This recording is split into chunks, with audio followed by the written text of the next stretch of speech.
Matthew Wiz Buckley, retired Navy Top Gun fighter pilot. Great to see you today. And under these circumstances, we need you and your strategy more than ever. What is being surged exactly to the Middle East that you think will make the biggest difference in a fight? Good to see you, Harris. And real quick, your heart just has to hurt for the families, for the lost souls.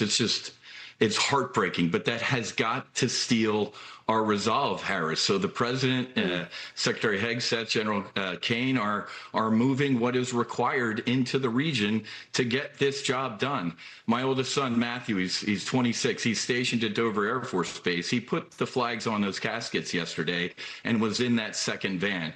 The reason they didn't have sound is because of the wailing and the crying from those families.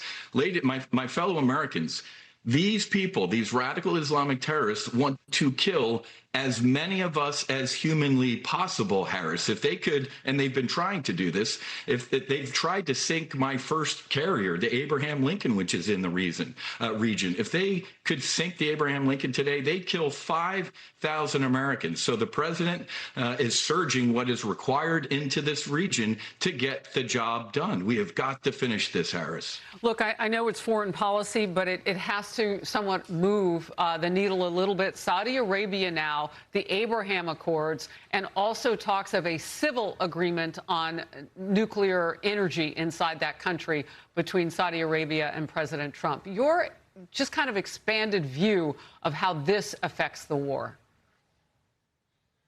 Well, it's got to equal it out, right? The left side of the Gulf and the right side of the Gulf. The left side of the Gulf is sick of getting pushed around by the bullies on the right side of the Gulf. And the right side of the Gulf has a couple strong parents, Russia and China. Harris, I want to be clear.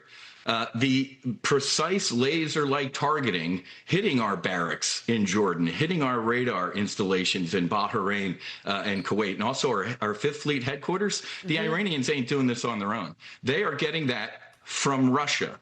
So we are in a war, technically, with Russia right now. And just as a military man, I step back from this and go, well, guess what? We've also been providing precise targeting intelligence to Ukraine to kill Russian soldiers. So technically, Harris, we're fighting it out with the Russians, too. So if Vladimir Putin woke up today and said, hey, that's it, Iran, no more targeting information, no more weapons, you're done, this thing would end a lot quicker than it is. But I don't know if that's going to be happening anytime soon, sadly. That's a very important part of this puzzle, because you'll see just within the last week the agreements that have been made to help Ukraine from the United States and the focus that now the late Senator Lindsey Graham put on that very mission. So that's a very real component in all of this. No one, I would imagine, as you just said, thinks that Russia's going to sit down at this point.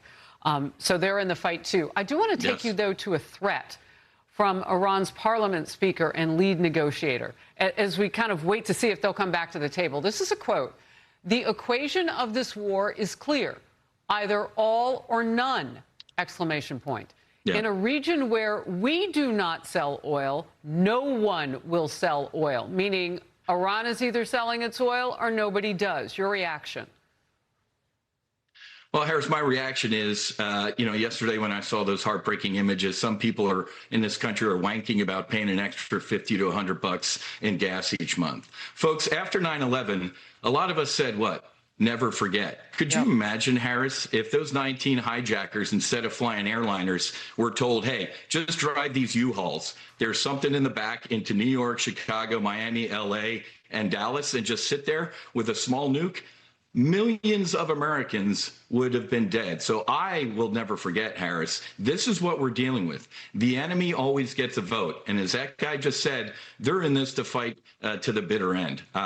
We have got to be in this to win it, Harris, because they want the most powerful weapon ever created by man to wipe out as many of us as humanly possible. I'll gladly pay a little bit more in gas to rid the world once and for all of radical Islamic terror, period.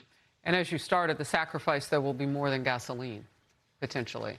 And so just a timeline as you see it, based on what you know we're parking out there, the medics that we put in Germany, all of that now is part of that surge. Just a last point about, because it's about sacrifice.